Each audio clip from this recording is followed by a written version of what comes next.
Bem-vindos ao podcast Tá Qualificado, episódio número 7. Galera, vocês já assistiram os episódios anteriores? Nós estamos gravando aqui o episódio 7, tem o 8, o 9 e o 10 para terminar essa temporada 1. E eu espero de coração que vocês estejam gostando, que a gente está com convidados aqui super especiais, que já passaram e que vão passar. E hoje, principalmente, o convidado top de um assunto que a gente vai debater aqui, também é um assunto novo, até para mim, eu vou estar aprendendo muito também. Então, assim, tá gostando? Deixa um like, envia para seus colegas como indicação, porque o nosso propósito aqui é disseminar conhecimento, é realmente a gente poder atingir o maior número de profissionais, sejam iniciantes, sejam profissionais que já estão atuando na área, para que possam realmente ter um conhecimento aí das áreas, de diversos temas que nós estamos falando aqui hoje. E eu queria agradecer aos patrocinadores oficiais aqui dessa primeira temporada, que é a Texto do Brasil e a Clean Esterilização. Gratidão, Clean Esterilização e Texto, por acreditar nesse projeto e por estarem com a gente nessa jornada aí da temporada 1.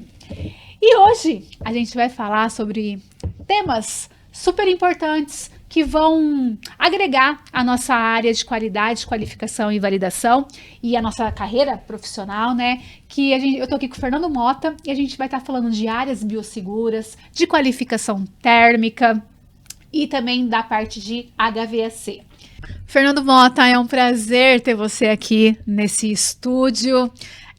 Para realmente trazer conhecimento para a turminha. Você é um dos meus primeiros mentorados e ver a sua evolução é muito incrível. O Fernando Mota, aquele tímido que entrou numa sala no lançamento da revista digital, super tímido, com uma pastinha. A Marga também comenta isso, né? E hoje ministra aulas, masterclass, vai estar na imersão comigo em outubro, né? E tá aqui gravando um podcast. Então é uma honra e um prazer tê-lo aqui nesse episódio número 7, para a gente falar sobre térmica, HVAC, áreas biosseguras.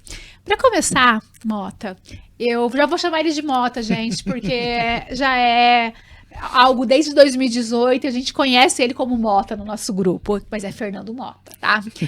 Ô Mota, pra gente iniciar aqui, se apresente pra turminha aqui nessa câmera aqui. Quem é o Fernando Mota? E o que ele faz? Conta um pouquinho pra gente do Fernando Mota, pessoa. Maravilha. Bom, oi pra todo mundo. A honra é toda minha participar de um podcast. Eu que sou fã de muitos anos da mídia podcast, assim, é um prazer inenarrável mesmo. Então, até queria fazer aquela brincadeira chavão de podcast. Bom dia, boa tarde, boa noite, não importa a hora que você for ouvir. Meu nome é Fernando Mota, eu sou atuante da indústria farmacêutica e life science já há 20 anos. Então, a gente brinca que pelo menos metade da vida já foi atuando na área, né, na área farmacêutica, né, Dani? Então, a gente tem muito tempo de bagagem. E eu quero dizer que eu estou muito contente de estar aqui e a ideia hoje é a gente ter uma conversa bem leve e descontraída, mas principalmente para traçar e falar desses temas tão importantes na indústria. Talvez um dos mais comentados dentro da área, que é a qualificação e a qualificação térmica, mas ainda assim tão importante, com tantos detalhes que precisam ser tratados, tanto para quem já é muito experiente na área, quanto para quem é iniciante e está entrando agora nessas funções. Que legal, que bacana, Mota. E o Mota é casado, tem um pet, uma cachorrinha, gente. A gente fica sabendo de tudo da vida dele, tá?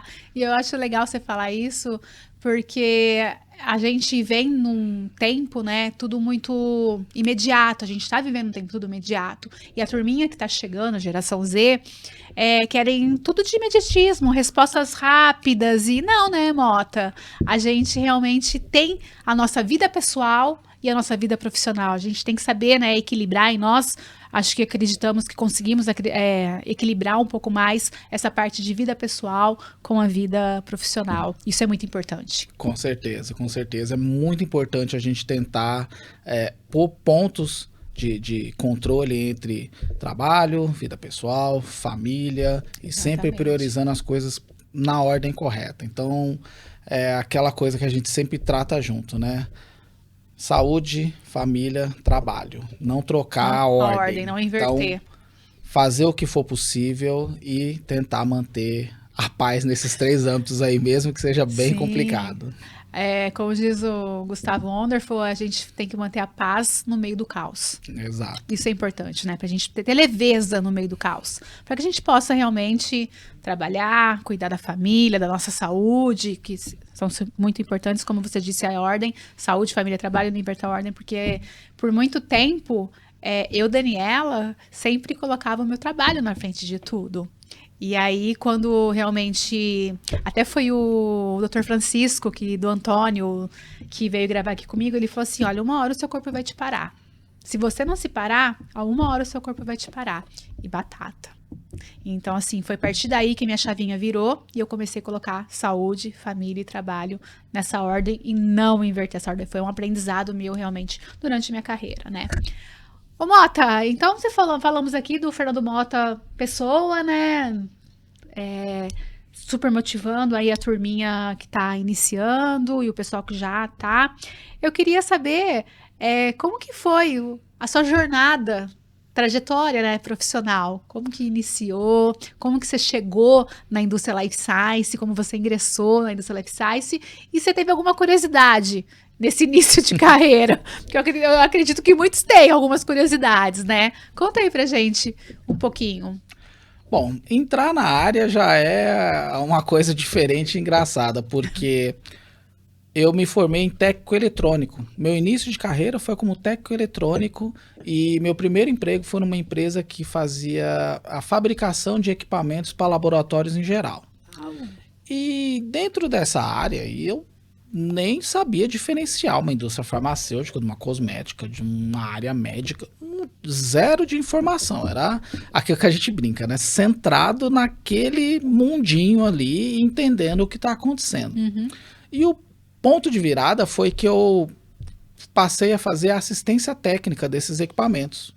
Então eu tinha acabado de tirar a carta, menino de tudo. Aliás, aprendi a dirigir meio carro da empresa, né? Vamos disfarçar. Mas assim... emoções e experiências, né? Imagino.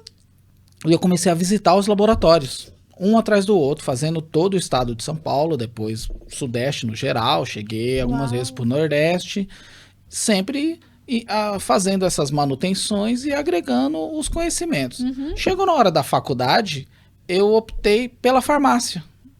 Até junto com a engenharia, chegou um ponto de escolher. Eu fiquei tão fascinado com o mundo farmacêutico, a indústria farmacêutica, eu falei, não, é dali que eu quero continuar. E cursei farmácia e no final, praticamente, assim, nos 2 últimos anos da faculdade, eu comecei a atuar na área mesmo, a primeira indústria farmacêutica, isso lá em idos de 2006 e... tem ido até agora. Então, agora, realmente, para a virada de 25 para 26, 20 anos de jornada aí. Meu amigo, eu tô com 23. Pois é. Como você disse, metade da vida, praticamente, né? A gente trabalhou.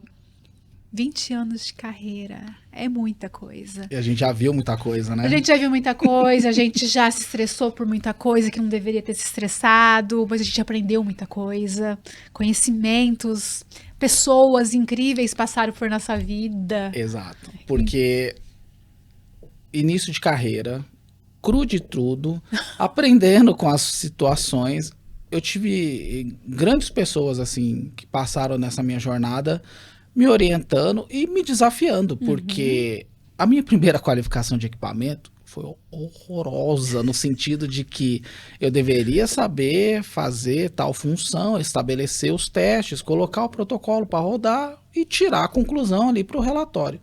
Não fez o menor sentido o que eu fiz. E na época a minha supervisora falou, tá ok, eu entendi que você tem a sua base aqui, mas não é o que eu quero, então vai lá e faz. Refaço.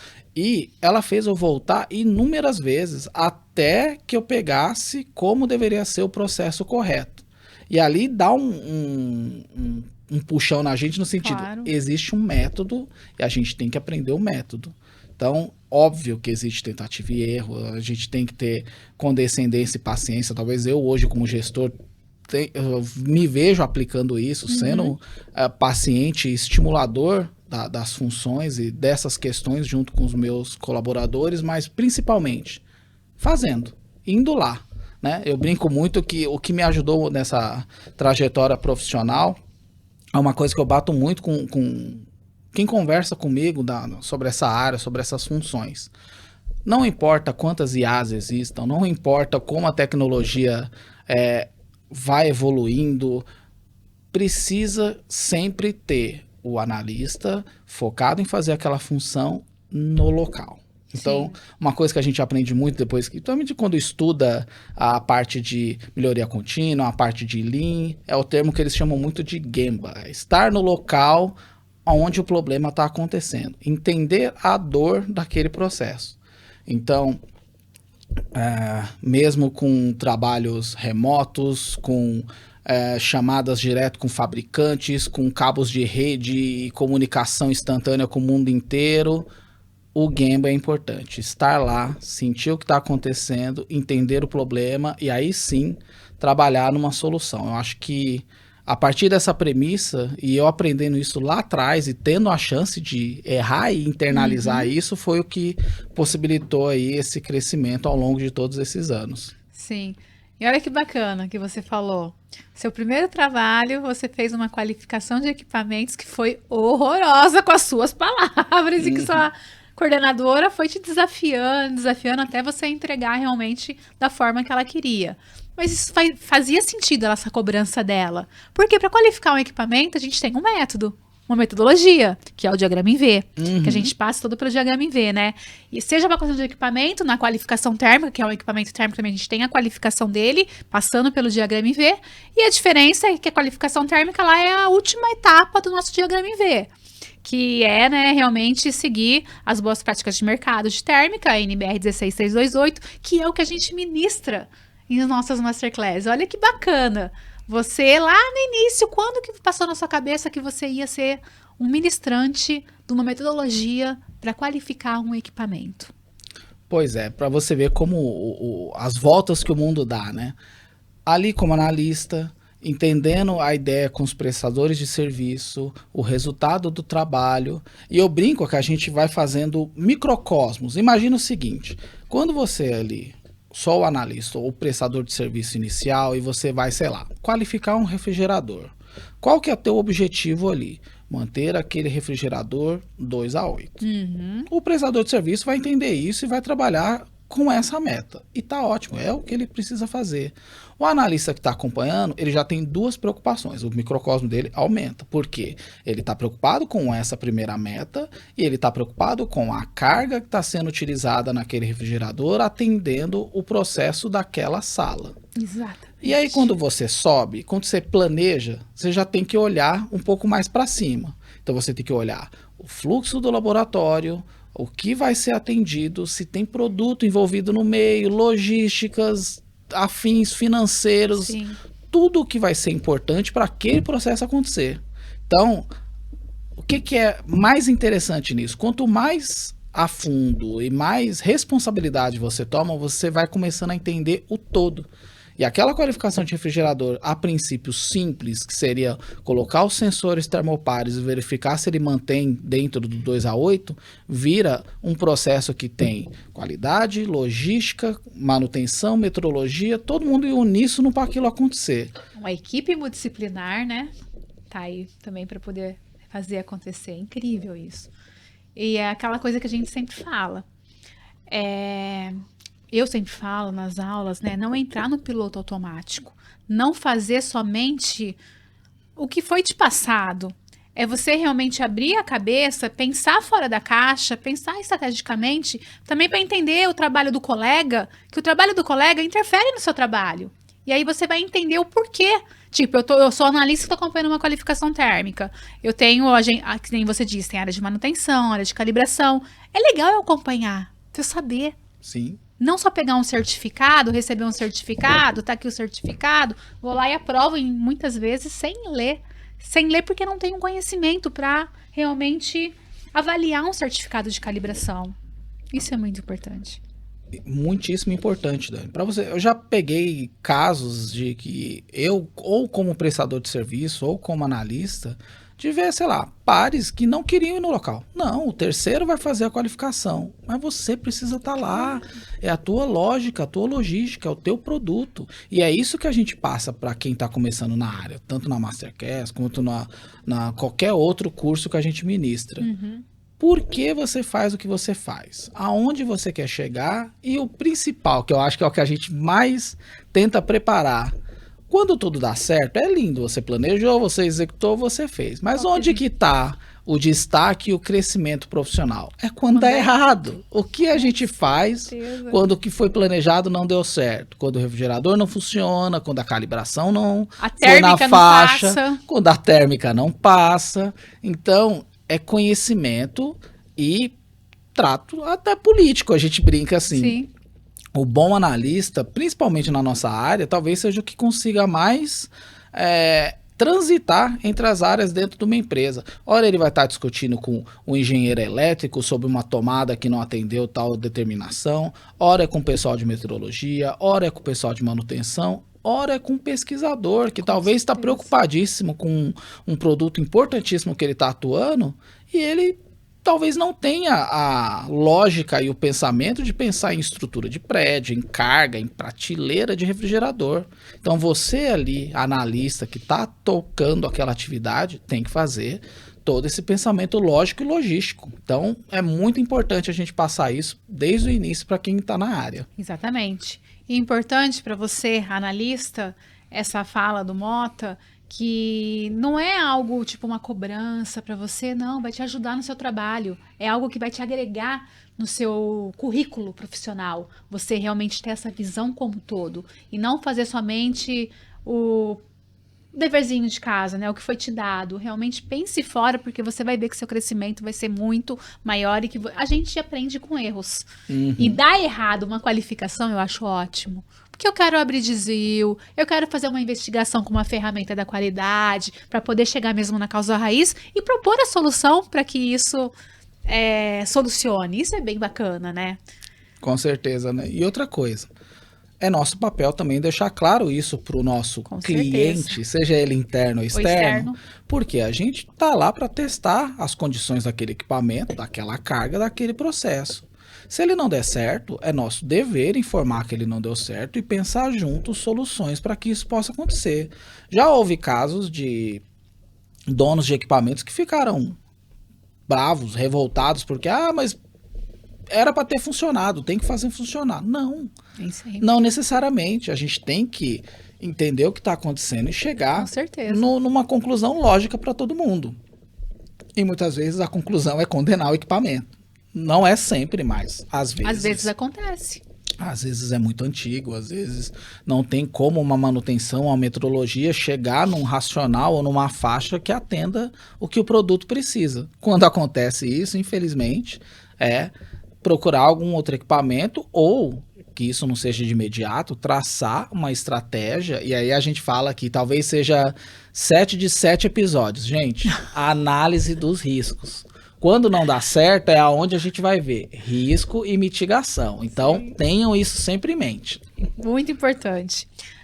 Já que a gente está falando de qualificação térmica, vamos falar resumidamente, porque o profundo mesmo, às 16 horas, a gente fala lá na nossa Masterclass, na nossa imersão. O que seria uma qualificação térmica de um equipamento? Para quem está assistindo e que nunca trabalhou com uma qualificação térmica.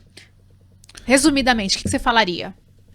Talvez seja o assunto mais comum dentro da indústria, mas ainda assim talvez o que gere os maiores desafios, porque todo mundo acha que é fácil, que é simples e que vai lá e faz, mas não é. Só distribuir os data loggers, é onde estão os detalhes. E aí, assim, os data loggers são ferramentas primordiais para a gente fazer o nosso trabalho. Eu brinco que a gente trabalha muito com os sensores termopares, que são nossa medição online ao vivo do que está acontecendo, mas quando o lugar é muito grande ou quando o processo exige que seja feito durante muito tempo, muitos dias, e a logística impede que você espalhe um monte de termopar, que são fiozinhos que vão durante todo o local, o data logger é a ferramenta primordial. Com certeza. E tanto o 174T de temperatura ou 174H de temperatura e umidade, para mapeamentos diversos, depósitos Sim. e salas controladas, E maravilhoso. E eles são bons porque eles estão aqui mostrando no visor a temperatura que tá dando. Se teve excursão de temperatura, ele mostra, ele avisa também aqui. Aparece um símbolozinho de alarme. Então, nesses equipamentos, a gente consegue saber que horas que alarmou, o quanto alarmou e a data. Então, eles têm o quê? Integridade de dados. Isso é muito importante, tá, gente? Falando em qualificação térmica, que a gente tem que manter a homogeneidade, né, de parâmetros como temperatura, pressão ou umidade dentro do nosso equipamento, depende de cada equipamento. A gente tem que trabalhar com equipamentos, instrumentos ou equipamentos validadores que garantam a integridade de dados, que tenham um software validado. Isso é muito importante a gente falar, né? Com certeza. Esses exemplos da Tesso são importantíssimos, bons. Principalmente são sistemas que entregam o que eles fazem de uma forma bem intuitiva, tanto para você programar eles no berço, que comunica com o computador, quanto para você coletar esses dados depois, mas principalmente a opção de software validado que existe nesses casos. Exatamente. Então, te dá confiabilidade, te dá robustez na hora de apresentar isso para um órgão regulador e, principalmente, te dá visibilidade do que está acontecendo. Porque quem mede, descobre. Quando descobre coisas que não estão aderentes ao que a gente preconizou e padronizou, é onde a gente vai atuar para corrigir. Exatamente. E falando, né, nisso, no primeiro livro que a gente lançou, esse é o que eu lancei sozinha, né, Coleção de Equipamentos, mas que tem uma contribuição sua, que você foi entrevistado para estar nesse livro, que foi de 2019. A gente tem esse livro aqui de 2021, Qualidade 360, né? O constante movimento das práticas de qualidade, qualificação e validação. E no capítulo 4, você fala sobre esterilização e qualidade do vapor, que são conceitos de qualificação térmica, né? Foi nesse daqui. Lembra daquela história engraçada? O auditor, a gente estava na época do Perguntas e Respostas, da RDC... 301. Antes ainda, da 301... Tava na consulta pública. E aí... foi onde começou a se falar de análise de qualidade de vapor e EN 285. Desde essa época, a gente começou a pesquisar do que se tratava, porque era muito feito com os hospitais e não tanto na indústria farmacêutica. E aí, chegou num determinado momento que o auditor veio fazer a primeira auditoria pós-implementação da 301, era, se não me engano, acho que agosto de 19, alguma coisa assim, e ele já me cobrou a execução desses testes. E aí eu falei, não, mas espera aí, a gente está levantando essas informações, existe um prazo dentro da norma depois de publicada, ela foi publicada, tipo, mês passado. Estamos dentro do prazo ainda, sei lá. Só que ele falou, ok, o que você fez para mapear o risco desse processo? Você foi um dos pioneiros, né, Mota, a receber essa auditoria. Por um acaso, eu tinha realmente já acionado a empresa que faziam esses serviços, na época, acho que era uma ou duas só no Brasil inteiro, então eu trouxe o cara na empresa, ele mapeou os equipamentos, as autoclaves, me deu um orçamento e eu cheguei, não, auditor, o que eu tenho aqui, ó, é um orçamento com um plano de tal e eu quero ter isso tudo pronto até data tal. Ok, era o que eu queria saber. Ticou lá, mandei o relatório depois do que tinha feito os testes conforme ele tinha mapeado e foi tudo bem. Mas, ó que engraçado, nem tinha entrado em vigor praticamente, mas tinha que estar mapeado. Ele já queria que tivesse mapeado e com um plano previsto de ação. Então, porque é algo regulatório, né? Não tem... É o que eu digo, então é se preparar. Tanto que o tema do livro foi voltado para isso. Como que isso que era um assunto novo, em 21 a gente conseguiu publicar a métrica de esterilização, de despirogenização e principalmente de qualidade de vapor. Então, gente, para quem não tem ou quer se aprofundar na parte de qualidade do vapor, esterilização e despiro, esse livro aqui tem um capítulo do Mota, tem vários outros capítulos super interessantes e a gente tem ainda no mercado. Você tem ele, Mota, né? Tem. Se não me engano, Amazon, acho que a gente encontra o link. Então, vamos para a Amazon, que vocês conseguem adquirir esse livro, que foi um segundo livro técnico da área, com 12 autores, e que tem capítulos, são 12 capítulos aqui super interessantes, e o do Mota, que é a parte da térmica, né, esterilização, despiro e qualidade do vapor. Então, bora lá, hein, galera. Ô Mota, você falou aí que você começou como tecnólogo, foi farmacêutico, e aí você foi galgando, fazendo sua trajetória aí na indústria, né? Mas, sim, mais na indústria farmacêutica, hoje você atua como coordenador de qualidade de área de projetos, né? Me conta, como que essas novas funções foram moldando o Fernando Mota, hoje gestor, diante das adversidades que você encontrou no seu caminho? Porque com certeza tiveram adversidades. Com certeza. Bom, primeiro, como analista, então galgando todos os degraus de júnior, pleno e sênior, mas desde lá do júnior, aprendendo e evoluindo. Como eu disse, aquele microcosmo vai sempre expandindo. Então, você entende um processo, depois você entende a logística, depois você entende o laboratório, depois você entende a planta farmacêutica como um todo. E vai trabalhando para que as coisas aconteçam da melhor forma. E nesse interim, foi sempre estudando, procurando outros processos. Eu brinco que a minha primeira gestora, lá atrás, daquele primeiro emprego, da primeira qualificação, ela fazia a gente fazer chamada, como se fossem as antigas chamadas orais, sobre a RDC, na época da 210, lá atrás. Pô, nós vamos ler aqui o que tange a parte de qualidade, porque isso tem que ficar internalizado. E eu quero que vocês tenham esse costume da leitura normativa que vai atrás, e isso valeu para RDC, depois valeu para farmacopeias, depois valeu para instruções normativas. Então hoje, desde lá dessa interação e desse estímulo, hoje é muito comum fazer essas leituras, não importa se está em português, se está em inglês, se está em chinês, a gente põe do tradutor, porque o importante é internalizar as informações e se preparar. Com o advento da 301, agora 658, PIX e todas essas normalizações e como as regras agora estão valendo praticamente para o mundo todo, é importantíssimo a gente estar sempre atualizado e se atualizando.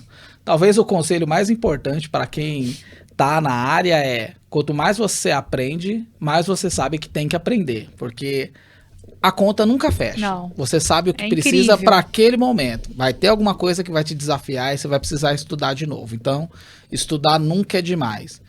E aí foi acumulando, fazendo esse trabalho em várias indústrias ao longo aqui do estado de São Paulo, hora farmacêutica, hora da indústria cosmética.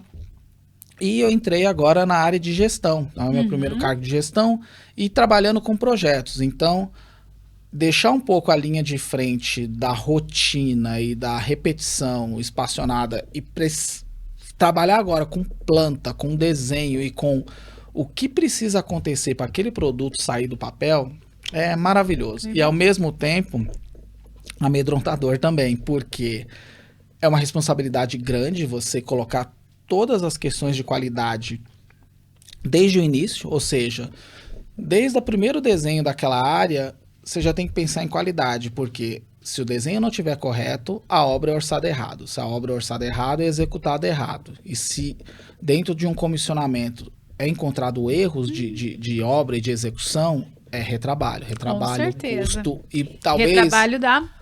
Pior do que o financeiro é o tempo. Porque duas certezas a gente tem nessa vida, infelizmente. A primeira é que um dia pereceremos e a segunda é a obra vai atrasar. Com certeza. E quando uma obra atrasa, os mais prejudicados são os que vêm pós-obra. A qualidade. São o comissionamento, a qualidade e a qualificação. Então a gente tem que atuar muito para que isso não ocorra ou ocorra com um mínimo de prejuízo ao cronograma que foi previsto do início ao que está previsto na entrega. E aí o que eu falo, essa área de projetos, ela é muito importante, mas muito importante, porque ela faz todo o projeto, né? Como você falou, tem que fazer o projeto de uma forma adequada, colocar em cronograma, e aí os prazos estão tudo bonitinhos. Mas o que acontece? Isso eu sempre dou exemplo nas minhas aulas, que eu passei por isso. Todo mundo vai atrasando as outras áreas. Da obra, da parte de física, e aí vem a mecânica para instalar os equipamentos. Aí chega no comissionamento, começam realmente a aparecer os BOs. Então, a qualificação e validação, que tinha, talvez no cronograma, 3 meses para qualificar todos os equipamentos, com esse atraso, a gente tem que se virar em 1 mês. Ou menos. Pois é.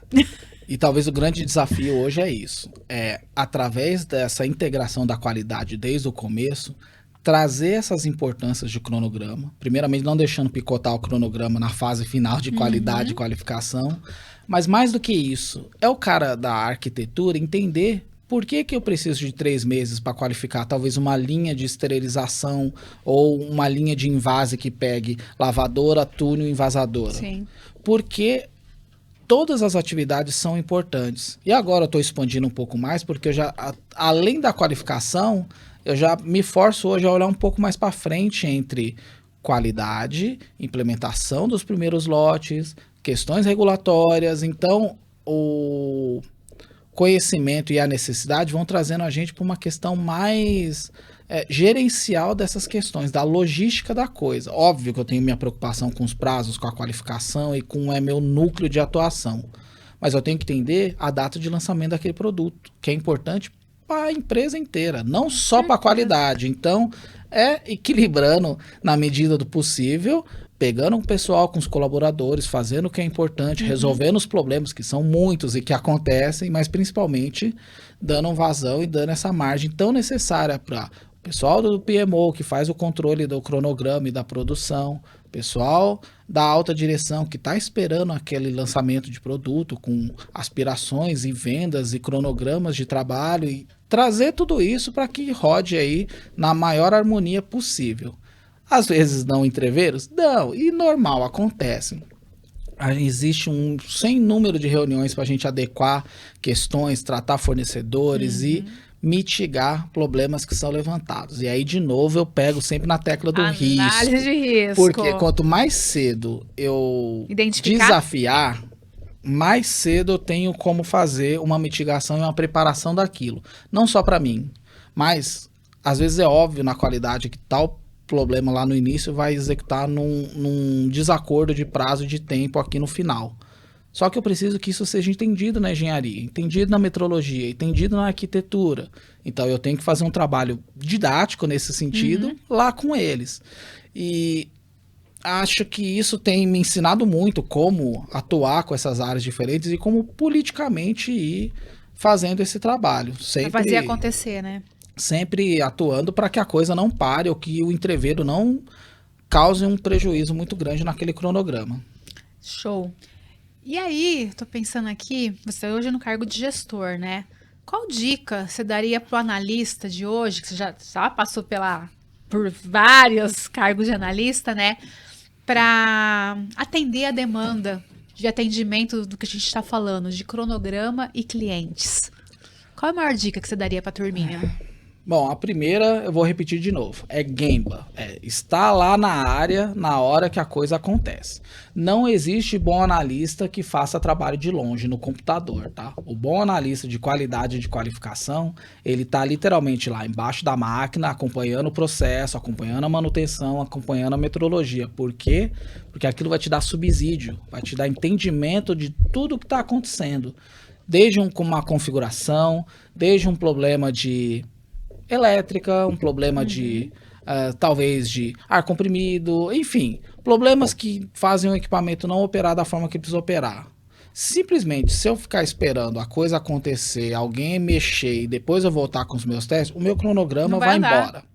Então, o que eu preciso? Entender o que está acontecendo, chamar a pessoa ideal que vai arrumar aquele problema, fazer o acompanhamento disso e conversando. E fazendo. Fazendo reuniões, ligando pro prestador de serviço. Com certeza. Então, a minha dica para quem é analista a sua função é qualificar equipamento? Mas qual é a sua função além disso? Entender aquele processo. Então, se eu entendo que aquela função é importante, ou que a minha linha de invase não é só o invase, é lá atrás, na lavagem dos frascos, depois na despirogenização através de um túnel, depois eu invaso e depois eu recravo, quando eu fecho todo esse conceito aqui e eu consigo entender que o meu problema lá no início pode dar um atraso aqui no final, é aonde o analista se destaca, porque ele sabe o que está acontecendo e ainda que ele não saiba resolver, ele sabe indicar aonde está o problema. E isso, às vezes, é o que a gente mais precisa para resolver uma questão e ganhar tempo dentro de um cronograma. Problemas vão acontecer? Vão. Sempre acontece. Mas eu saber onde é e conseguir ter o discernimento e o conhecimento. Falar, é esse pedaço aqui que está dando problema? É aí onde que a gente ganha.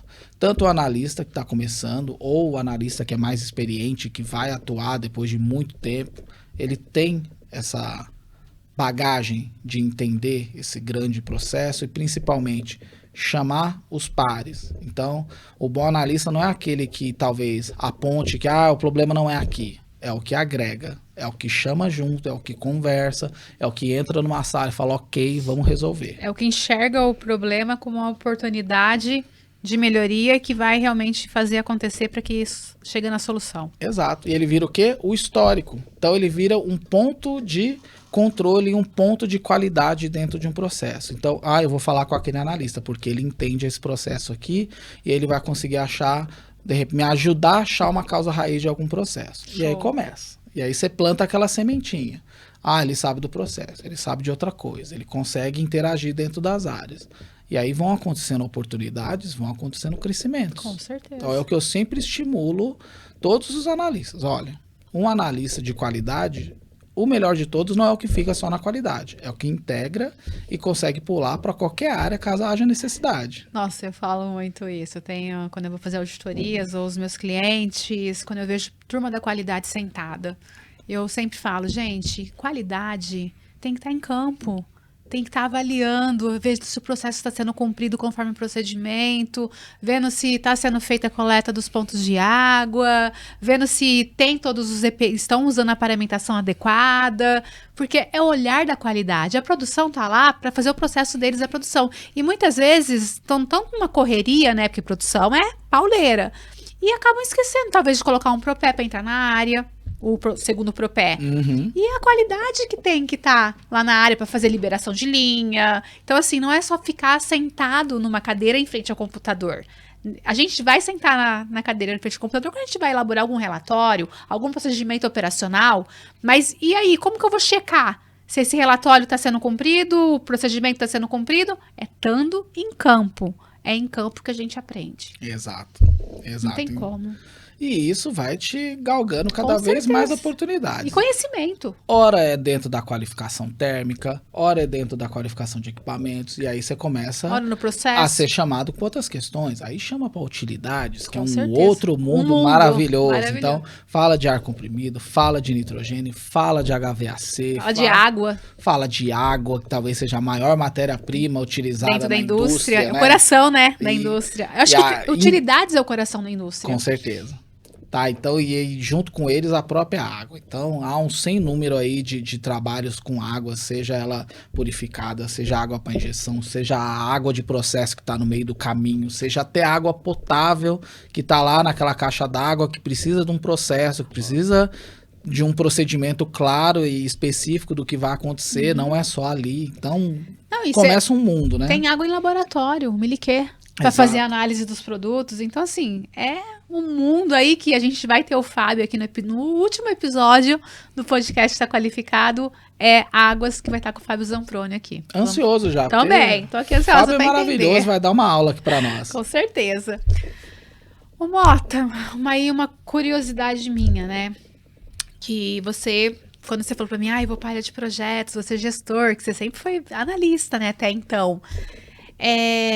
Qual tá sendo os seus maiores aprendizados numa área de projeto? E quais são os maiores desafios que a indústria farmacêutica tem que superar nessa área? Pra ser bem sincero, Dani, tem sido um aprendizado mesmo, tá? Eu já tenho alguns anos aí de gestor e talvez eu saiba 1% do que seja necessário. Então eu tô galgando os degraus, aprendendo o que for possível, eu tô sendo muito bem assistido na hierarquia, com gerente, com diretoria. Por quê? Porque a área de projetos, ela existe há muito tempo.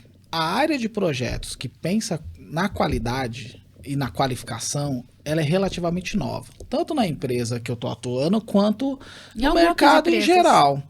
Porque se percebeu que é necessário pensar a qualidade lá no projeto, No início. no papel. E isso tem trazido benefícios tanto de custo quanto de tempo. Ao mesmo tempo, é um desbravador, né? Tem que ir lá, tem que ir trabalhando com os outros setores, tem que ir fazendo todo esse trabalho. E talvez o meu maior aprendizado e talvez o ponto onde eu mais estou trabalhando nesse crescimento é negócio. Então você para de entender aquele processo simples, a qualificação daquele equipamento e pensa no negócio. Agora a gente está falando de uma planta que vai produzir uma vacina ou um medicamento que vai atender X lotes, que vai atender Y pessoas. E pensar lá no final. Como que a gente atua nas pessoas, a saúde, a vida, e como isso é importante dentro do que você está fazendo. Isso vai virando um mantra. Eu estou fazendo isso daqui, eu estou fazendo essa estruturação, vai construir essa planta, porque eu vou construir um produto que vai salvar a vida. Então, isso tem sido, talvez, a minha maior... meu maior orgulho, assim, Com certeza. de atuar nessa função, sabe? É ter significado. A gente tá correndo atrás disso tudo, porque lá na frente vai valer a pena. É mesmo, né? Porque o produto que você trabalha hoje, não que os outros não são importantes, que a gente lida, né, com vidas, a gente salva vidas, literalmente, aí com tudo... trabalho que a gente faz de qualidade para os produtos que vão para o mercado, para o consumidor final, que somos nós mesmos, né? Mas hoje você lida com vacina, você teve à frente na época, né, da vacina do Covid, então assim, com esses projetos, eu acho isso muito bacana e algo muito que eu falo, as pessoas que trabalham com isso, poxa, tem que ter uma paixão literalmente para trabalhar, porque é algo que vai salvar literalmente, se vier uma pandemia de novo... Vocês têm, a dengue, vocês têm, entendeu? Então é algo que ajuda mesmo. A verdade seja dita, eu entrei praticamente no meio da pandemia, né? Então muita coisa já tinha sido planejada e executada, eu fui mais acompanhando algumas questões mais estratégicas. Mas é isso que você falou, é mais ou menos um xadrez. Hoje a gente tem essa situação, mas e amanhã? E amanhã? Então, uma preocupação com o produto dengue, uma preocupação com o produto chikungunya, Exatamente. Uma preocupação com gripe aviária, que nem deu sinais se vai acontecer alguma coisa ou não, alguém já está pensando nisso. Com certeza. E se alguém está pensando, precisa ter um plano. Se vai ter um plano de mitigação, às vezes tem um prédio, às vezes tem um produto. E é onde tem que entrar para fazer esse pensamento lógico junto. Nem que o pensamento seja vale a pena ou não vale a pena a continuidade, existe uma análise. Então, essa questão, essa possibilidade, principalmente tá no lugar que hoje pensa lá na frente e consegue construir essas coisas, é uma maravilha, assim. Óbvio que existem muitos desafios, óbvio que são prazos às vezes extenuantes, mas a recompensa também é muito proveitosa, tanto para mim dentro da área de projetos, quanto para o restante da empresa, de quem vai lançar o produto e quem vai atender toda a cadeia aí de vacinas dentro do Brasil e às vezes até fora. Também, que está lá numa área que é realmente uma área totalmente controlada, né, que tem que fazer testes quando está fabricando mesmo. Esse pessoal que trabalha na operação, eles se sentem, eles pertencem ao processo, eles sabem que o trabalho deles é o que está indo lá pro mercado, pro filho dele tomar. Imagina o orgulho. E isso vai das maiores estruturas diferentes que você pode imaginar. Existe a estrutura farmacêutica clássica em que o cara do almoxarifado, o cara da produção, o cara do controle de qualidade e o cara da expedição. Mas há casos que é o pessoal lá da pesquisa, o cara lá de trás, o que talvez fez o primeiro teste no camundongo que chegou num resultado diferente. E tá possibilitado de trabalhar com esse pessoal hoje me deixa muito realizado em entender funções assim diferentes. Tanto que a gente está brincando que tem um projeto que a gente está trabalhando específico que é um biotério para os animais. E existem animais, sei lá, premiados. Eu brinco que existe um rato específico que talvez seja o boi Nelore dos ratos de laboratório. Tá zoando, que sério? Ele tem algumas regalias porque ele é o classe A dos classe As. E é dele que vem os filhinhos dos filhinhos dos filhinhos até eu ter suficiente para eu fazer meu produto. São bem tratados, então. São. Infelizmente, eles têm um destino um pouco cruel. Tem, gente. Sinto muito, é verdade. Mas até lá, eles são muito bem tratados e tem uma estabilidade. Eles têm nome? Eu acho que não. Não? Eu acho que tem uma boa prática de laboratório que eles pegam, não deve chamar de nomes, de números no máximo. Se fosse eu ia colocar um nomezinho. Não faça isso. Não posso fazer isso, tá bom. Você imagina a cena no final, no destino final do pobre do ratinho. Mas aí ele teve a oportunidade que a gente cuidou dele até lá, né? Muito bem. Provavelmente tem. Eu só acho que o pessoal da pesquisa tem esse discernimento de ter... Ai, tem que ter um coração. Ui, eu acho que eu não poderia trabalhar nessa área. Eu não ia conseguir. Toda minha admiração pessoal da Com pesquisa, certeza. que não é fácil. Não deve ser. Mas que bacana, Mota. E falando que, né, como você trabalhou já em laboratórios, com projetos de laboratórios e projetos de plantas farmacêuticas, qual você colocaria aqui? Quais são os maiores erros que tem nesses projetos de laboratório e planta farmacêutica? E quais os desafios que essas empresas têm para solucionar? Uma atenção muito grande tem sido dada, pelo menos desses últimos anos e com esses projetos, para a área de biossegurança, que foi até um tema do capítulo do livro, desse livro aqui, mais recente. De 2023. Por quê? Quanto mais grave a doença ou patógeno, mais é necessário ter medidas de controle daquela planta.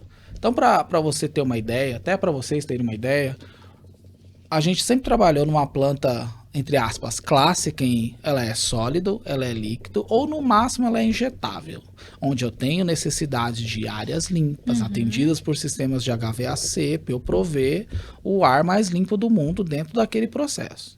Isso não muda quando a gente vai fazer uma vacina ou vai atuar numa área biocontida, mas quando a gente está numa área limpa, a preocupação é você contaminar o produto por algum motivo. Pois, infelizmente, humanos e a mão humana talvez seja a maior fonte de contaminação dentro de qualquer processo. Eu falei no podcast da Túlia que eu, Daniela, sou uma fonte de contaminação, literalmente. Jogo o microfone para um lado, eu gesticulo. E aí ela até falou, eu falei, não tenho perfil para trabalhar em injetável. Ela falou assim, realmente não, Dani. Porque o homem é uma fonte de contaminação, né? Nós somos. E eu preciso fazer também uma defesa aqui, eu sou da mesma forma. Eu só consigo entrar numa área limpa, infelizmente, quando ela está desativada, porque mesmo na qualificação para tentar entrar numa área dentro de um processo... É difícil. É difícil. É desafiador, né? É desafiador. Até você colocar lá o macacão sem encostar no chão. Pois é. Não é? E aí você é plaqueado e precisa, e a Sim. mão, e a luva, e o canto da luva. Então, é complicado. Então, para quem faz isso também, tem minha eterna admiração. Verdade. Mas quando a gente vai trabalhar com biocontenção, é ao contrário o pensamento. E é ao contrário a construção da área. Porque aquele patógeno é perigoso, aquele produto é perigoso no sentido de que ele pode contaminar você, operador, ou contaminar a vizinhança, que eles chamam todo mundo que está em volta, Como ou vizinhos. a natureza. Então a gente está falando de fumaça que pode ir pro ambiente, água contaminada que pode ir para o lençol freático. Então você começa a pensar em medidas de contenção para que o que está sendo feito ali dentro fique ali dentro. Então o foco muda totalmente. Eu brinco que é totalmente ao contrário de uma área limpa. Existem condições que a área é limpa e biocontida? Existem. Mas ela é duplamente testada nesse sentido, para atender essas duas condições.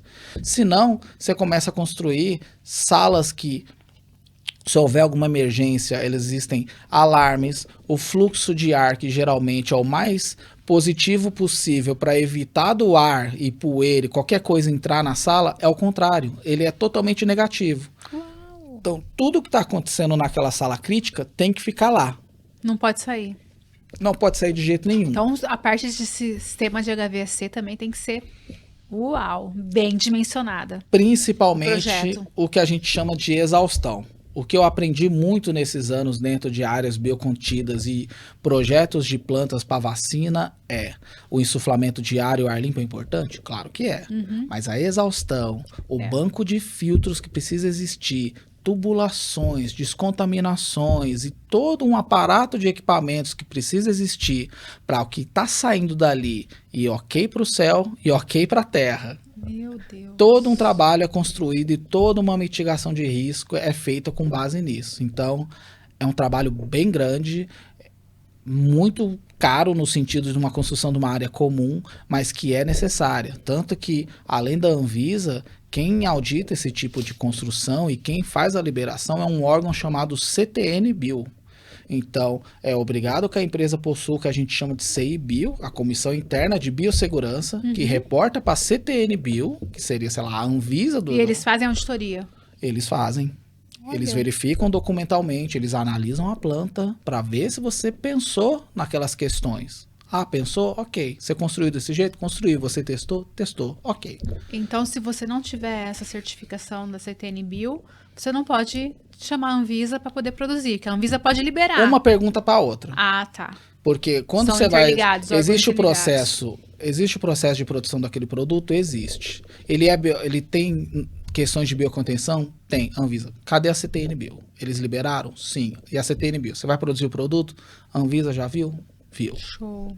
Ou se for o mapa, porque há casos de produtos veterinários, como para febre aftosa, que existe toda essa criticidade. Muito tem se feito, e acho que talvez os maiores laboratórios que a gente tem de biocontenção são dessa gama. São produtos veterinários importantíssimos para toda uma área de atendimento aí da pecuária, e que se isso espalhasse para o ambiente seria perigosíssimo. Então, Bem existe... interessante O esse mapa tema, é hein? muito pesado nesse tema também, não só a Anvisa. Que massa.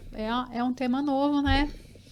Podemos fazer depois uma live sobre isso, hein? Podemos. Tô aqui, no ao vivo, já pensando. Que bacana, Mota. E é uma área bem crítica, como você disse, para a operação que tá lá dentro, né? Para as pessoas que estão lá dentro. Bem bacana. E eu não sabia, aprendizado. A CTN-Bio é algo que eu não sabia que tinha essa certificação. E Pois tem. é. Toda a área biosegura tem que ter. Sim. Então, existem níveis de biossegurança, né? Que vão do 1 ao 4.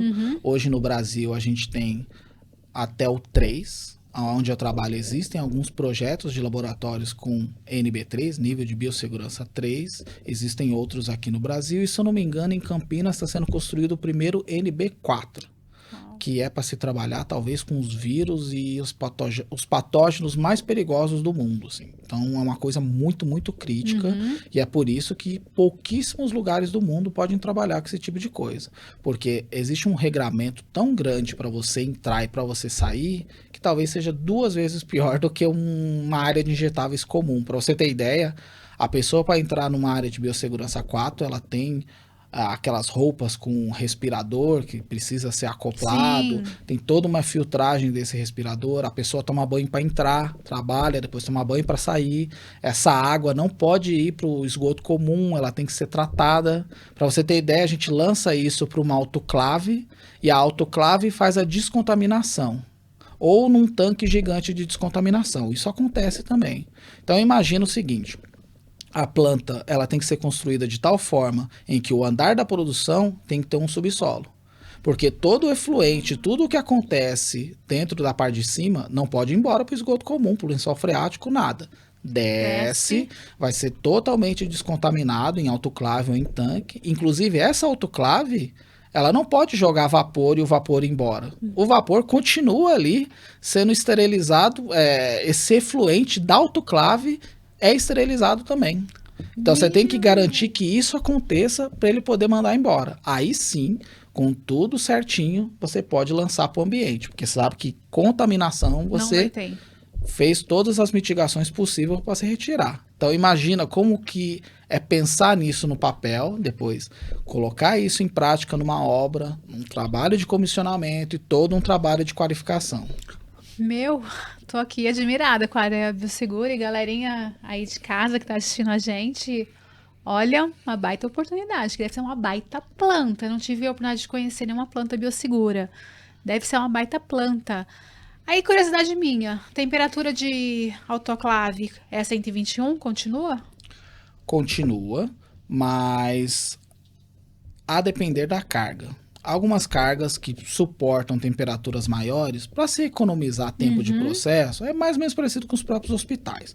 Se aumenta essa temperatura para diminuir esse tempo de processo. Para otimizar. Sim, sim. Mas em via prática e comum, a gente usa ainda o 121, usa cálculo de letalidade, indicador biológico, tudo como manto figurino. A grande diferença é que o que é pensado para autoclave é pensado também para fazer em tanques de descontaminação, às vezes de 1.000, 2.000, 5.000 litros. Uau! Então ele tem que ter uma robustez suficiente para que esse processo ocorra. Uma qualificação muito bem feita, né? Sim, aí uma térmica do equipamento para... realmente garantir. E é o que vem sendo construído tanto lá pra gente na empresa, quanto com os benchmarks que a gente faz aí com os outros produtores de vacina, que é não só a qualificação e a garantia biológica, mas o processo do começo ao fim. Então ele nasce lá, onde eu vou expor meu vírus, uma cabine de segurança biológica, e onde ele morre lá no tanque de descontaminação, fazendo todo esse fluxo. Que massa. Nossa, Mota, que aula, gente. Que aula. Top. E para quem quiser aprender também um pouco mais, né, de áreas biosseguras, vem por Qualidade 360, um novo olhar sobre tendências e boas práticas, como o Mota tá no capítulo 11 aqui, né? E capítulo 9. Capítulo 9 é o capítulo do Mota aqui. Também tem link na Amazon para quem quiser garantir. Nossa, que papo, Mota. Bacana, né? Bacana. Gente, é muito interessante, né? Quando a gente junta assim para falar algo que a gente não entra tão profundo no grupo do Mastermind, ou talvez porque a gente não tenha esse conhecimento, né? Mas muito bacana. E aí eu queria ver com você, porque eu acho que é uma dor de muita gente, que eu já passei por isso também, tá? Quando a gente vira gestor, a gente tem que desassociar o nosso lado operacional. E aí, fazer a demanda do analista, delegar, né, a demanda do analista. E às vezes a gente, por pessoas mesmo, a gente tem algumas pessoas que são centralizadoras, que não gostam de delegar. Como está sendo com você? Fazer essa gestão, tá no cargo de gestão, ter que coordenar, né, uma turma de analistas, delegar atividades, e você ainda vai para o operacional ou não? De vez em quando sim, tá? Mas isso são sazonalidades, na verdade. Às vezes são muitas reuniões ou projetos que acontecem concomitantemente, onde o analista e o responsável estão atuando ali e no mesmo horário precisa fazer alguma outra coisa. E operacionalmente a gente se divide e faz. Mas talvez o mais difícil e que a gente vai treinando ao longo do tempo pessoas fazem a mesma coisa de formas diferentes. E aí a gente sempre fica, eu não faria desse jeito. Então você tem que parar, entender que, ok, partiu de um início, chegou-se no resultado. Chegou no resultado correto? O método está correto? O padrão está correto? Está correto. Ele fez da mesma forma que você faria? Não. Ok.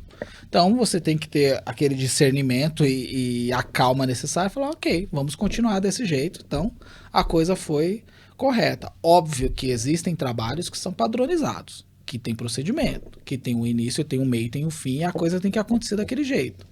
Mas nada impede que a gente discuta e que consiga mitigar problemas de diversas formas. E é aí que está a diferença. Eu, como gestor, começo a olhar para cima, do alto, onde eu tenho que ver se o analista está chamando quem precisa ser chamado, analisando o problema, olhando o risco, mitigando esse risco e resolvendo aquele problema. Óbvio que eu vou dar todo o suporte necessário, mas quanto mais ele conseguir fazer isso de forma autônoma, mais ele vai se destacar. Mais sênior ele vai se tornar, né? Exatamente.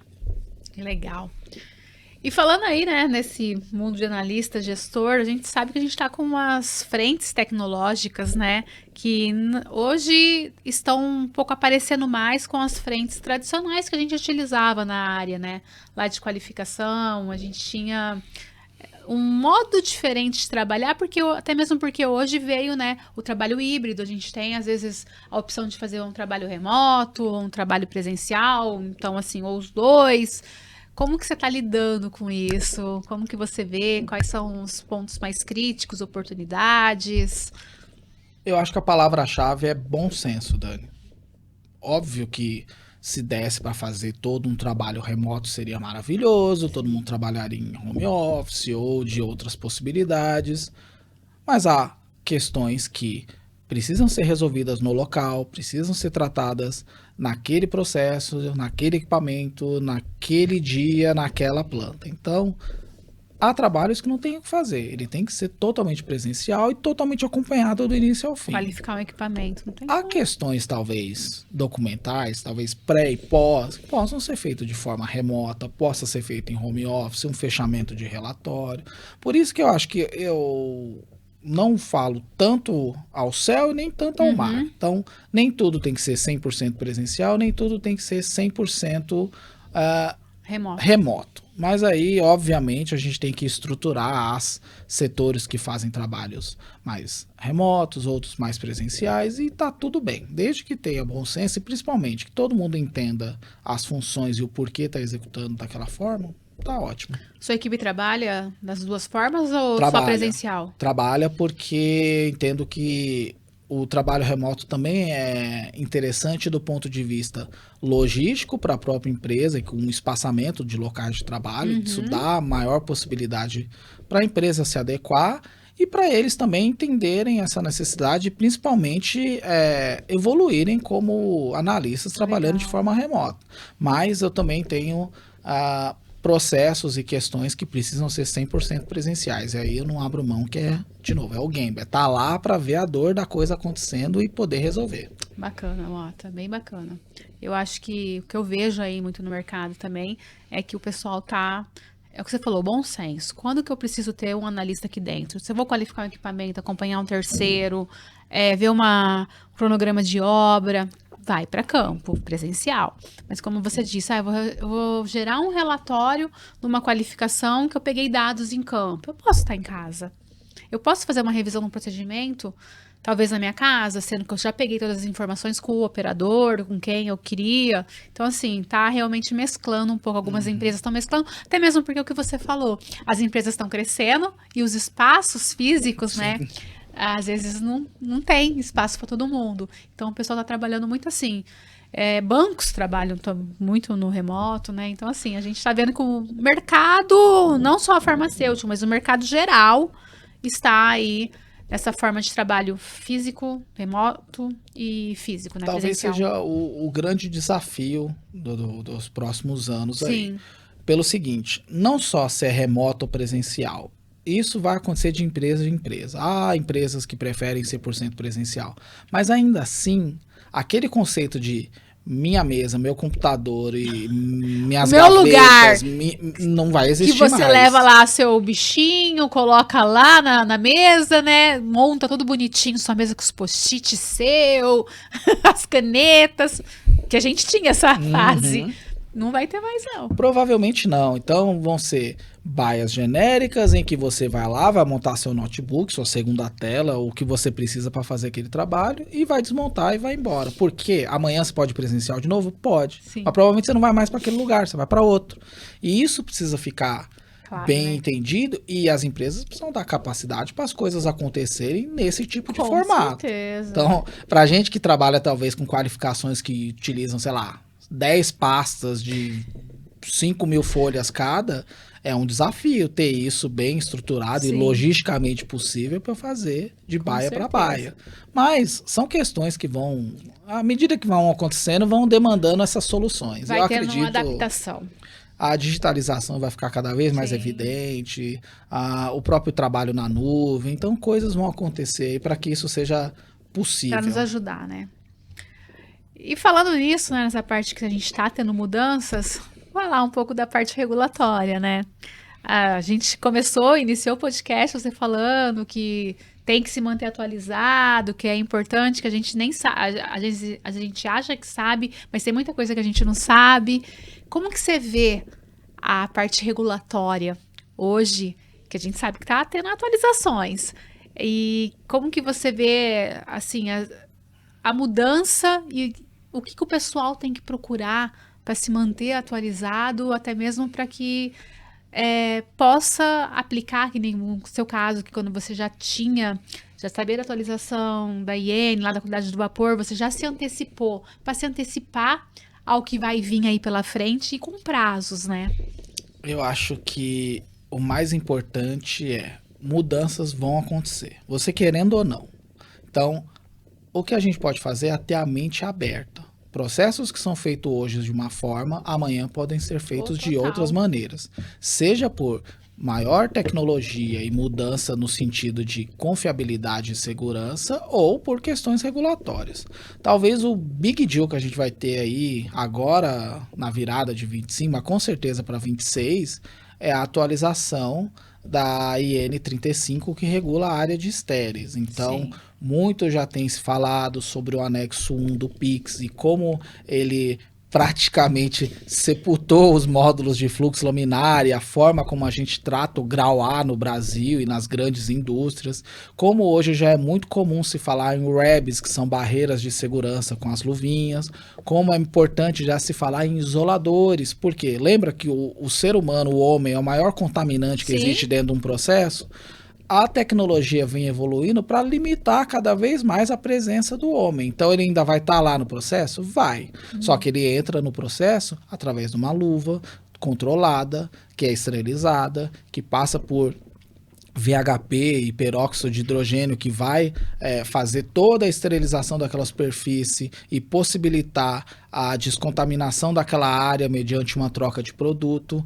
Um isolador que literalmente não deixa nenhum processo acontecer fora daquele ambiente controlado, Mesmo, totalmente né? fechado, em que você abastece por uma porta, ele descontamina ali, depois ele entra, é processado, depois ele sai pronto e fechado, ou seja, não há mais possibilidade de contato no produto diretamente, e todo esse processo é descontaminado de novo. Então isso é validado, isso vai gerar necessidade de conhecimento. Então quanto mais esses equipamentos entrarem nas rotinas da indústria, mais vai demandar de conhecimento dos analistas, da parte de HVAC, qualificação de equipamentos, qualificação de utilidades para ar comprimido, para nitrogênio, para qualquer outro gás especial, para térmica, para descontaminação de peróxido de hidrogênio, que eu acho que é uma área que vai subir muito, porque qualquer mudança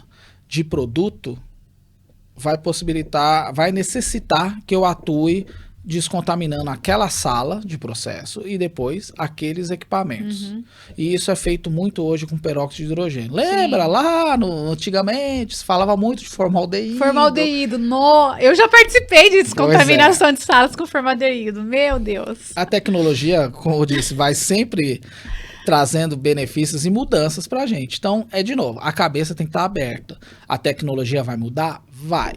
Você vai ter que se adequar e ser resiliente para poder aprender aquele processo novo, testar aquele processo e compartilhar essas questões. Porque vão existir operadores que trabalham há 30 anos do mesmo jeito, que vão ter que se adequar a fazer do processo novo. Sim. Vai ter um pessoal de logística que precisa ajudar, vai ter um pessoal de controle que precisa ajudar, e o trabalho do analista e da garantia da qualidade como um todo é integrar todo esse pessoal e falar, a mudança chegou, vamos aqui todo mundo trabalhar junto.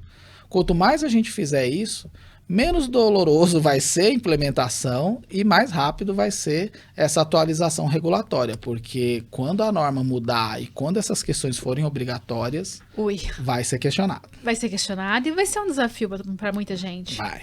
Porque a gente, às vezes, é reativos a mudanças, né? E aí é o que você falou, adaptação, adaptabilidade e realmente querer conhecer o novo. Isso é importante, como mensagem final. E Mota, você tá comigo desde 2018, né? São 6 anos aí de mentoria. Você começou na mentoria Premium, agora é o Mastermind, né? Então são 6 anos que você tá aí. Pois é. Uau! Me conta, como esse papel de mentorado, aí você virou professor, né? Ministra aulas comigo, consultor. Como isso ajudou nesse seu processo de carreira, realmente? Quem era o Mota em 2017, antes de entrar na mentoria, e como o Mota tá hoje, em 2025? O que todos esses papéis te ajudaram? Acho que o mais importante foi olhar outros tipos de trabalho, outros setores, outras empresas, outras pessoas. Por quê? A gente brinca sempre e a gente tem essa conversa há muitos anos, onde se você é a pessoa mais inteligente sentada na mesa, você está sentado na mesa errada. Então, a mentoria e todo o pessoal, depois o Mastermind, eles são de áreas muito diversas. Eles atuam em segmentos muito diferentes. E totalmente, como eu posso dizer, alheios ao que você costuma fazer. Só que ainda assim, existem pontos semelhantes e existem dúvidas e dores semelhantes. Então, eu aqui, talvez uma planta de vacina, Medina numa farmácia, Túlia num processo de controle e, sei lá, Sarinha dentro de do processo cosmético. e estão lá, e estão precisando, e a gente vai se ajudando. Quando a gente vai se ajudando, a gente vai entendendo que há como se melhorar tal coisa. Ou porque a gente atuou ajudando alguém a fazer algum processo diferente, ou recebendo. Muitas vezes precisa de ajuda para pensar diferente e atuar diferente, para chegar numa solução melhor. Se inspirar, talvez, num outro profissional. E depois da parte técnica, e óbvio, muito importante, vem a parte mais psicológica. E talvez nesses anos, o que eu mais tenho puxado para mim essas questões. São pessoas muito experientes, pessoas muito inteligentes, muito atuantes nas áreas de ação e obtenção de resultados, e são exemplos. Para mim são sempre exemplos, diversos assim. E eu tento trazer isso para a minha área profissional, da minha área como gestor, na minha área como pessoa. Como eu posso fazer melhor o que eu faço? Talvez repensar alguma coisa, atuar de uma maneira diferente. E ter isso com eles me ajuda muito. Talvez é o que mais colabora para que eu consiga crescer como pessoa. Talvez de analista lá atrás, em 17, 18, de gestor, eu não sei o que vai vir daqui para frente, mas tendo esse pessoal como grupo hoje me dá segurança de que eu vou ter pontos de vista muitas vezes divergentes, mas um retorno muito promissor e coisas que, se eu tiver a cabeça aberta para receber e atuar, vai cada vez melhor e evoluir como pessoa e como profissional. E saber que a maioria lá tem as mesmas dores, né? Às vezes está num momento de desânimo, tá tudo certo, aí vem o grupo para ajudar, para não deixar a pessoa cair. Então, acho que isso que vai moldando, né? Todo esse nosso trabalho. Mota, a gente já tá mais de 1 hora conversando. É mesmo? Aí, passou rápido. E a gente não parou nenhuma vez, hein? Dessa vez, pra falar corta, corta, corta, igual o Antônio, que o sonho do Antônio era fazer o corta, corta, corta. Ele fez? Fez no final. Muito bom. No final. Mas, assim, a gente tá 1 hora aqui falando, um bate-papo super interessante de térmica, da área biosegura pra mim. É o que desse podcast? Fiquei encantado, como você falou. Mas eu queria te parabenizar, né, também pela sua evolução. Eu falei no início, o Mota chegou todo tímido, e hoje o Mota é essa pessoa que tá aqui no podcast falando há mais de 1 hora. E se deixar, a gente estaria falando aqui e ficaria 2 horas falando, literalmente. Então, assim, queria te parabenizar mesmo pela toda essa trajetória que você fez, porque eu te conheci num momento da sua vida, e hoje você já tá em outro momento, num patamar maior, e desejo aí muito sucesso, porque você cada vez mais alcance aí seus objetivos e seu propósito. Imagina, eu que tenho que somente agradecer desde o início da mentoria lá atrás e como isso vem agregando pra gente, e você muitas vezes como mentora, como direcionadora de pontos, muitas vezes pegando no pé, puxando a orelha e fazendo aquele trabalho de coach, sabe? Eu brinco que para um bom processo, sei lá, você vai contratar um personal trainer. Tem que ser aquele que vai lá e que te puxe cobre e te force a fazer o negócio correto até que vire um hábito, até que você internalize, até que você aplique isso de verdade. E eu brinco que você fez isso com a gente e continua fazendo. Porque se forçando a aprender, se forçando a interagir, se forçando a entender, se forçando a atuar. Quando você atua, você aprende. Quando você compartilha e faz de novo, e repassa e ensina, você pega para sempre isso. Então, é o que eu tenho feito desde lá de trás, é o que eu pretendo continuar fazendo, e só tenho aí agradecimentos para você e para toda a equipe. Eu também, né? Muito agradecimento. Agora eu queria que você deixasse uma mensagem final aqui para a turminha que está assistindo você. Que a gente sabe que a indústria farmacêutica tá vindo aí, mudanças sempre vão estar acontecendo. Qual mensagem final você daria para o pessoal que está ingressando numa indústria, que quer ingressar numa indústria, e para os que já estão perante essa parte aí futura, que a gente tem um futuro na indústria que não vai ser mais como era. Nunca é, né? Sempre tem as fases que vão ter essas mudanças. Bom, turminha, a verdade eu acho que é a mais simples possível. Faculdade às vezes te prepara, mas não te dá o detalhe das coisas que acontecem. Então você, iniciante de carreira, vai precisar estudar muito, procurar outros cursos, outros processos, outras implementações e principalmente ter a cabeça muito aberta. O que mais a gente tem hoje na indústria ela está em constante mudança. Então, coisas que eram feitas no início dos anos 90 não valem para o início dos anos 2000, não valem para o início de 2010 e que provavelmente não vão valer agora para o 2020 em diante. E tá tudo bem. O importante busquem novas formas de adquirir esses conhecimentos através da própria mentoria, através de um curso, de uma pós-graduação e talvez ter a cabeça aberta para a área normativa, que é muito importante, mas entender o cliente. Seja ele externo, seja ele interno, seja você prestador de serviço, seja você analista, seja você estagiário. Entenda o seu cliente. Atue lá para o que precisa ser resolvido. Tente entregar mais daquilo que te pediram, porque quando você se esforça e mostra, de novo, o conhecimento não só daquele início, daquele microcosmo, mas você entende por que está fazendo aquilo. Olha mais adiante e entrega um processo completo, você se destaca. Você se destacando, você vira ponto de referência. Sendo ponto de referência, as oportunidades vêm em seguida. Então, estudem sempre, busquem outras formas aí de adquirir esses conhecimentos e que sejam práticos, que sejam aplicáveis nas suas áreas de atuação e caminhamos juntos. Então, transferindo esse conhecimento, que é o que a gente faz aqui, seja no podcast, seja nas aulas, e eu tenho certeza que vocês aí terão grandes histórias e grandes conquistas pela frente. Bora voar com águias, né? Isso aí. Obrigada, Mota. E falando nisso, gente, de atualização aí, né? Eu queria falar sobre um congresso que vai acontecer em outubro, que é o Futuri Pharma, que vai ter palestrantes aí, tem gente da Covisa, gente da Anvisa, inteligência artificial, um dos assuntos lá que tem 2 palestras sobre esse tema, que é o Futuri Pharma.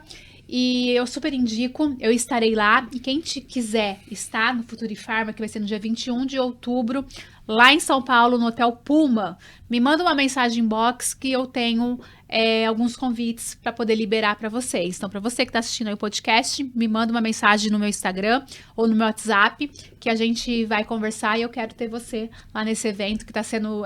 eles me deram esses convites para que eu pudesse dar para o pessoal, para o público do podcast, tá? Então, é um congresso também, é uma forma da gente adquirir conhecimento e muito importante também que eu prezo fazer networking, gente. Estejam com as pessoas certas. Eu sempre falo, águia voa com águia, morcego dorme de cabeça para baixo com morcego. Aí a escolha é sua aí, qual escolha você vai fazer. A gente está finalizando esse podcast. Queria agradecer, né, aos patrocinadores oficiais, a Texto do Brasil. A Texto do Brasil, ela trabalha muito com a parte de soluções para qualificação térmica, para HVAC, serviços de qualificação térmica, então eles são muito fortes nessa parte, a parte também de laboratório, pH-metro, termohigrômetro, eles têm, e é uma empresa que eu recomendo, que eu indico mesmo, porque eu sou usuária desses equipamentos deles, tá? Então, quem quiser uma solução para térmica, HVAC, para a parte de alimentícia, mapeamento térmico de depósito, procurem a Texto, que eles são referências no mercado. É uma empresa alemã, é uma multinacional alemã que está no Brasil há muito tempo, tá?